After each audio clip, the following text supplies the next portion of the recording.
Assalamualaikum and salam sejahtera. Firstly, I would like to introduce myself and my teammates. My name is Syafiq Aiman Birosdi and my metric number is 08DKA21F2078. My team member is Muhammad Nur Irfan bin Bukhari, Muhammad Adam Farid bin Yusri, and then Muhammad Iman Rafiq bin Abdul Wahid. So today, my teammates and I will explain and discuss a few things about slope failure in Malaysia.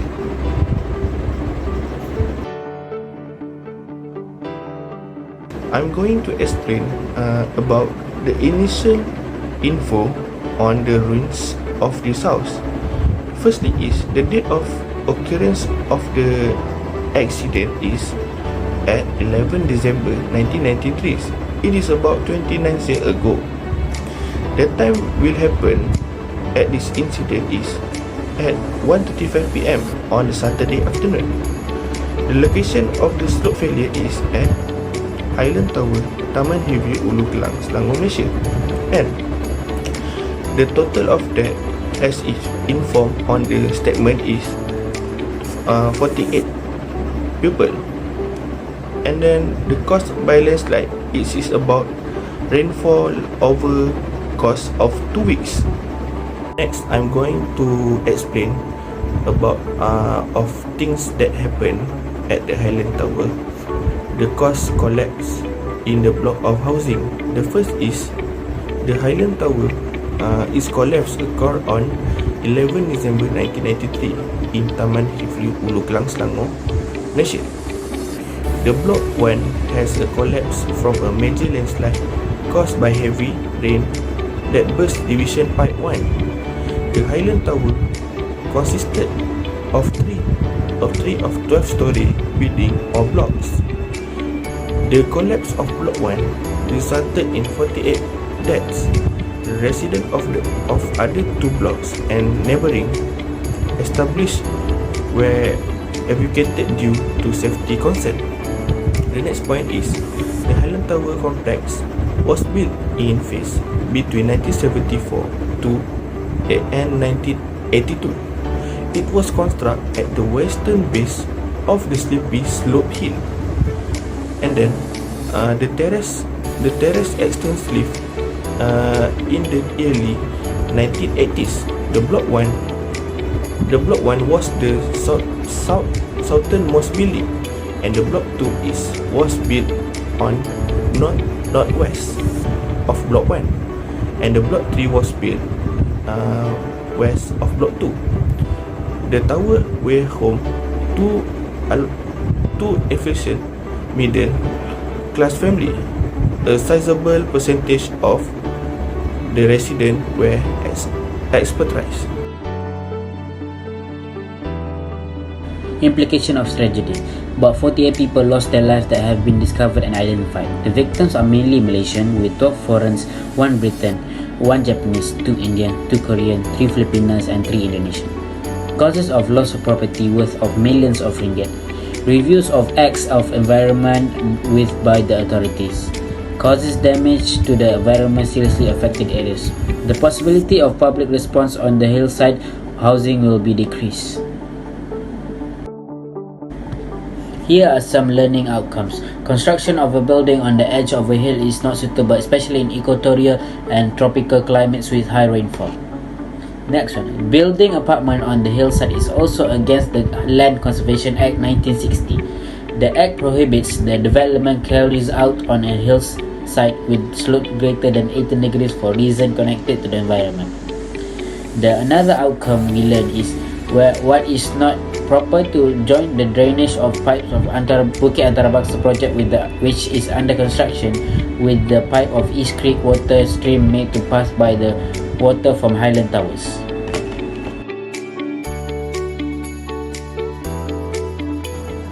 Background story of the slope failure. Date October 2018, 5 years ago. Location Bukit Kukus, Paya Terubong, in Malaysia. Causes weak foundation, slope to steep and heavy rainfall. Died, total of 9 people killed and 4 people injured. Types and causes of failure. The failure in Bukit Kukus was a major landslide. It involved a significant mass of soil and rock that gave way and collapsed down the slope. The landslide resulted in the destruction of several houses and infrastructure in the area. Geological factors. The presence of weak or wider rock and soil layers within the slope can contribute to instability and failure. Slope geometry. The steepness and configuration of the slope can affect its stability. Slopes with steep angles and are generally more susceptible to failure. Geological structure. The presence of geological structures such as fault line or point set can create planes of weakness that contribute to slope failure. Water-related factors. Heavy rainfall. Prolonged or intense rainfall can saturate the soil, increase poor water pressure and reducing soil strength, leading to slope failure. Pure drainage. Inadequate or blocked drainage system can result in the accumulation of water within the slope, increasing the risk of failure. Groundwater level. High groundwater level can exert additional pressure on the slope, reducing its stability and increasing the likelihood of failure. Anthropogenic factors. Excavation or construction activities. Construction work, especially if not properly managed, can alter slope stability by changing the slope geometry, removing vegetation, or introducing additional loads. Improper land use and deforestation. Unsustainable land use practice such as deforestation or improper land clearing can destabilize slope and increase erosion rate, making them prone to failure. Inadequate slope design or maintenance. Purely design or maintenance slope can lack appropriate measure for stabilization, drainage, and erosion control, increases the risk of failure. Hi, my name is Muhammad Nuifan bin Buhari. My metric number is 08 DKA 21F 2022. So, in this slide, in this case study, there are two impacts for the case. Number one is about environmental impacts. In environmental impacts is number one is land degradation. The landslide result in intensive soil erosion and removal, leading to severe land degradation. The stability of the slope was compromised and vegetation cover was destroyed, affecting the natural ecosystem in the area. And then other than that, the impact is soil and water pollution. The landslide can result in the deposition of sediment and debris into water bodies, leading to increased turbidity and sedimentation. So this can negatively impact water quality, aquatic habitat, and potentially affect downstream ecosystem. And then for the next impact is we have social impact. The social impact is number one is loss of life and injury. The slope failure result in the loss of life and injuries among residents living in the affected area. The incident caused immense grief and trauma to the affected families and the community as a whole. Secondly is social and economic disruption. The slope failure had broader social and economic consequences.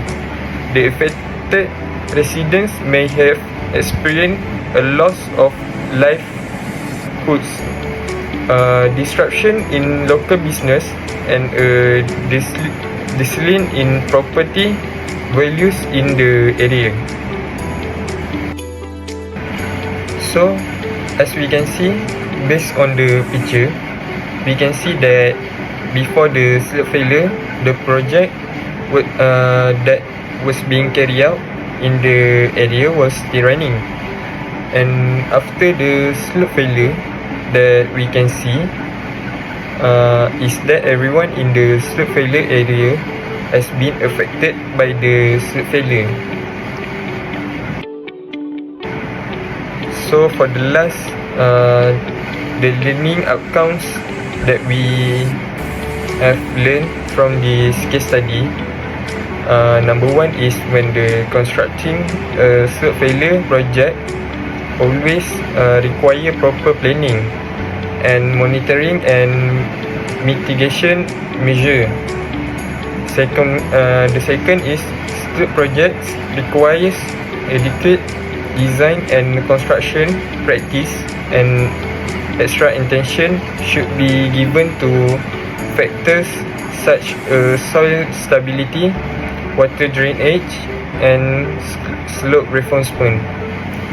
And then also there should be a comprehensive review of existing regulation and enforcement mechanism to address any gaps and enhance their effective. Authorities and relevant stakeholders must work together to establish clear guidelines and ensure the consistent implementation to prevent future slope failure. For the last D, final, by learning from the Bukit Kukus slope failure case and implementing the necessary improvements, we can strive to prevent such tragic incident and protect the life and well-being of individuals living in area such as susceptible to slope instability. So that's all from my group. Thank you.